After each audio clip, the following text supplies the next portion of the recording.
Samahan nyo nga kami ngayong araw na to. Ilang araw pa lang at wala pang isang linggo ng October at tingnan nyo naman yung parcel namin. Sandamakmak na naman, Diyos ko day.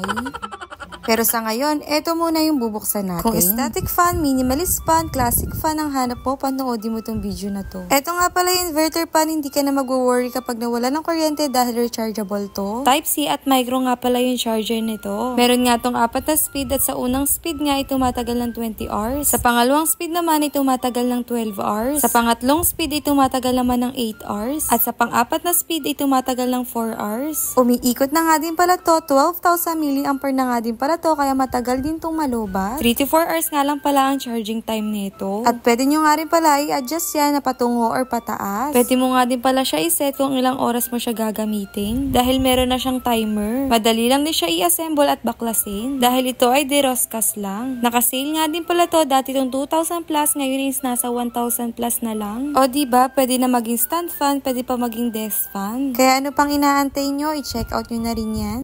Kung may microwave kayo sa bahay, gamitan nyo nitong rack para magamit mo yung space sa ibabaw. Sobrang dali nga lang pala nito ma-assemble. At syempre, bago ko assemble, chinek ko muna kung kumpleto lahat. Bali, ang unang gagawin natin is kung nga lang pala natin itong mga paa dun sa expandable panel. Ito naman yung mga metal panel na na-expand din. I-screw nga lang din pala yan sa dalawang gilid. Meron na nga din pala itong lock para nakaset na sa haba ng gusto mo. O diba, from this to this. Kahit mahaba yung microwave nyo is okay lang dahil na-expand nga ito. At namamaximize na natin yung space at nagagamit na natin yung space sa taas. Kaya ano pang inaantay nyo? Bumili na rin kayo ng ganito. Check out nyo na. Lalagay ko na lang sa yellow basket or comment section. Tingnan nyo naman, sobrang gulo na itong mga bag ko. Kaya naman, nag-check out na ako nitong bag organizer. At nung dumating na nga, tingnan nyo, nagmamadali na nga ako buksan para naman maayos na itong mga bag ko. Diyos ko, day.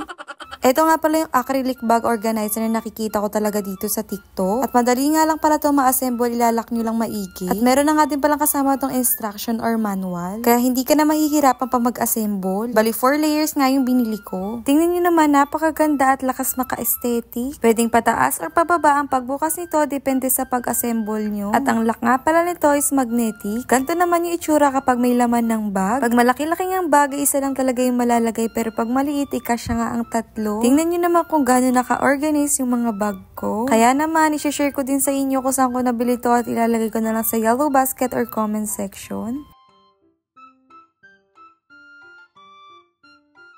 From this na gulugulong mga bag to this na organize na lahat ng aking mga bag.